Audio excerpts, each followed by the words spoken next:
अस्सलाम वालेकुम वरहमतुल्लाह। मेरा नाम बासित है, अब्दुल बासित, रबवा से ताल्लुक़ है। तो मेरा सवाल है कि अक्सर गैर अहमदी दोस्त ये इतराज़ करते हैं कि हज़रत मसीह मौऊद अलैहिस्सलाम ने अंग्रेज़ को अपनी किताबों में मोहसिन कहा है, ठीक है, लेकिन वो कहते हैं कि अंग्रेज़ ने बरसगीर से सब कुछ लूट लिया, हत्ता कि कोई नूर हीरा भी लूट के ले गया। अच्छा, तो इस सिलसिले में फिर मोहसिन क्यों कहा है ये नहीं पूछा?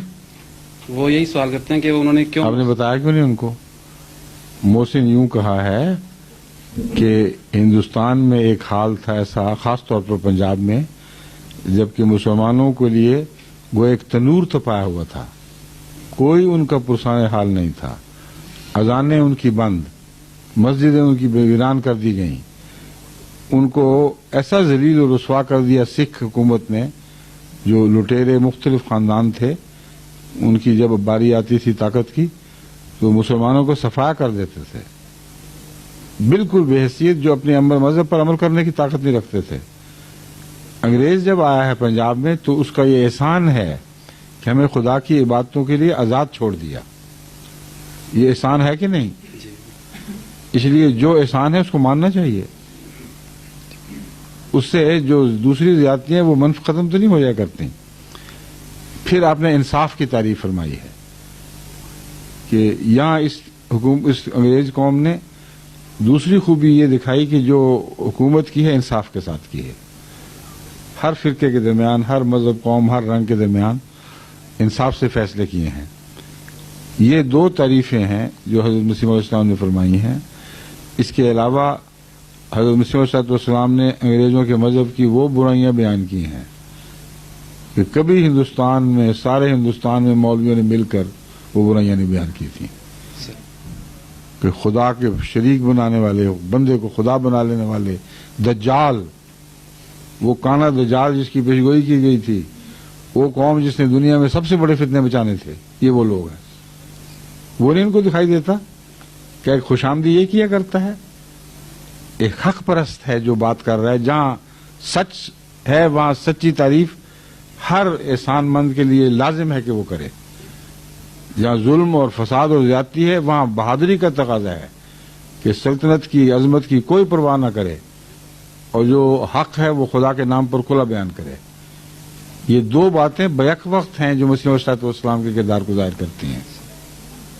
समझ गए? शुक्रिया।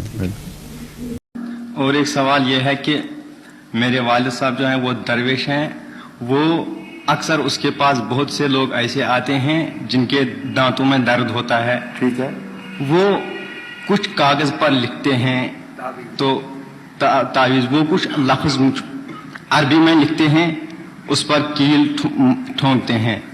या वैसे भी जब कभी किसी माँ बहन को बच्चा होता है पैदा होने वाला, क्योंकि हम गांव में रहते हैं, मैं आपकी बात समझ गया हूँ सारी, तो वो कभी कोई भी उसके पास, मुझे हुजूर मेरा इस्लाम के जमाने में भी ये वाकया हो चुका है। पीर साहब ये काम किया करते थे, पीर सिराजुल हक साहब गालिबन, और उन्होंने हिंदुस्तान की मजलिस में इस बात का जिक्र भी किया था।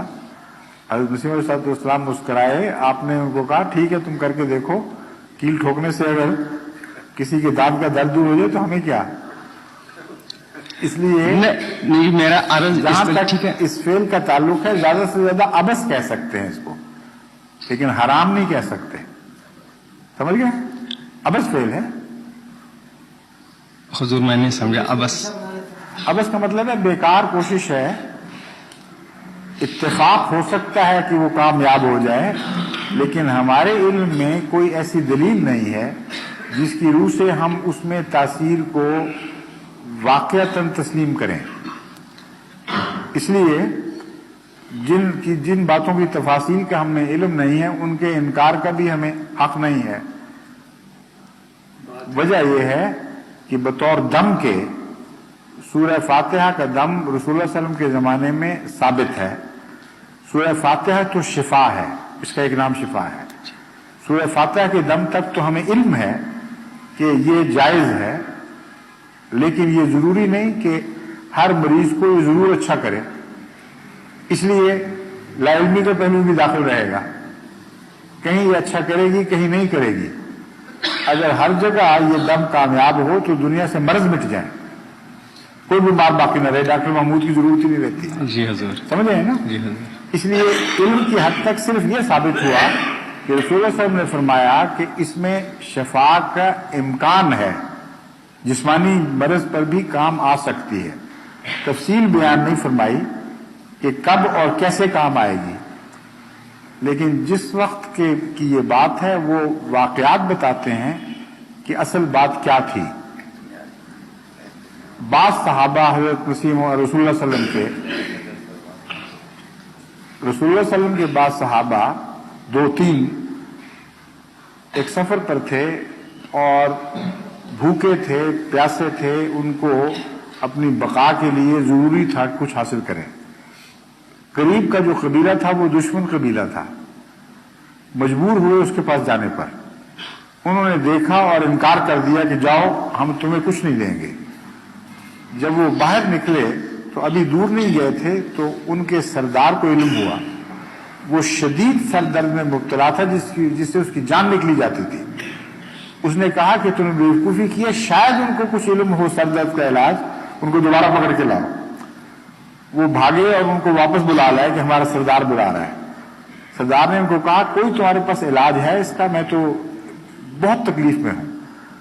उनमें से एक ने कहा हाँ मेरे पास है। उसने सूरह फातिहा का दम किया पानी पर और वो उसको पिला दिया। उसका पिलाना था कि वो दम तकलीफ दूर हो गई। अब ये अमर वाकया है।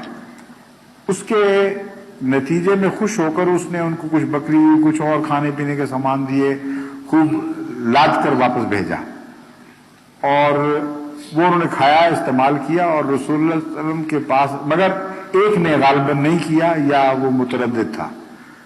उसने रसूलुल्लाह सल्लल्लाहु अलैहि वसल्लम की खिदमत में शिकायत की कि कुरान करीम तो फरमाता है कि मेरी आयात को ना बेचो, और इन्होंने ये दम करके दिया था, क्या ये आयात की फिरोख्त के मुशाबे बात है या कुछ और बात है? रसूलुल्लाह सल्लल्लाहु अलैहि वसल्लम ने फरमाया कि नहीं, इसका मतलब नहीं आयात बेचना, बल्कि वो अपने नफ्स की खातिर आयात का गलत मतलब करना और अपने फायदे के लिए ये मुराद है। आप रसूलुल्लाह सल्लल्लाहु अलैहि वसल्लम ने तफसील से ना बयान किया। जी हुजूर, मैं समझ गया। बस आपने फरमाया कि ना सिर्फ जायज है बल्कि क्या दिया था, लाओ मैं भी खा के दिखाता हूं।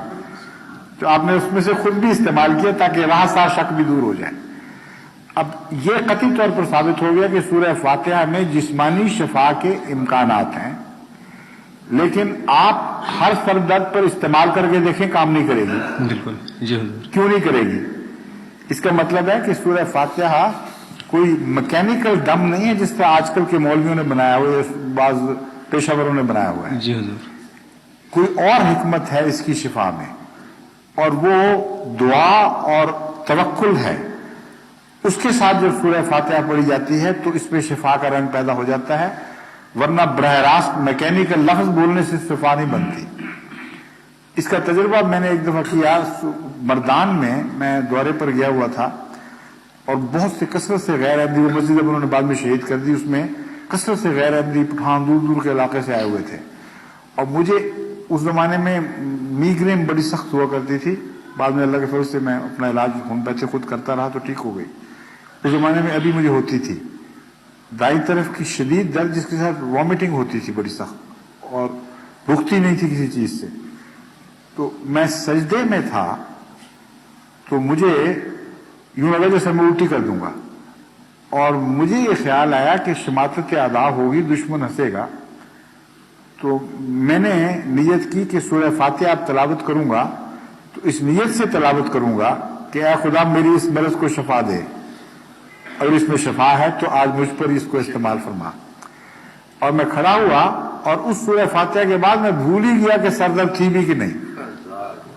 ना मतली ना सर दर्द। उनके साथ बैठ के खाना खाया, घंटा तकरीर की, सवाल जवाब की मजलिस में बैठा, बिल्कुल गायब हो गई, कोई दवाई इस्तेमाल नहीं की। जी हुजूर। तो मैं जाती गवाह हूं कि सूरह फातिहा में शिफा का असर शामिल है, लेकिन दवा को इस्तेमाल किस तरह करना ये भी तो हुआ करता है। हर दवा हमेशा एक जैसा असर हर मरीज पर बराबर असर नहीं दिखाती। तो सूरह फातिहा के साथ ये बात मशरूत है कि दुआ के रंग में की जाए, संजीदगी से की जाए, तवक्कुल के साथ की जाए, जबकि जराए दुनिया के बाकी मौजूद ना हो। ورنہ ذرائع کو نظر انداز کر کے یہ کام نہیں دے گی. آپ کے پاس پانی ہو اور آپ نہ پئیں اور کہیں سورہ فاتحہ سے میری پیاس مٹے تو خدا کہے گا تم جھوٹے ہو, میری تقدیر کا انکار بھی کر رہے اور میری تدبیر کا انکار کر رہے اور تقدیر کے فائدہ اٹھانا چاہتے ہو, یہ نہیں ہوگا. بس ایسے حالات میں جب کہ خدا کے پیدا کردہ ذرائع شفا میسر نہ آئیں, آپ کامل توکل رکھتے ہوں, دعا کے رنگ میں سورہ فاتحہ کا استعمال کریں تو مجھے یقین ہے کہ ضرور کارگر ہوگی.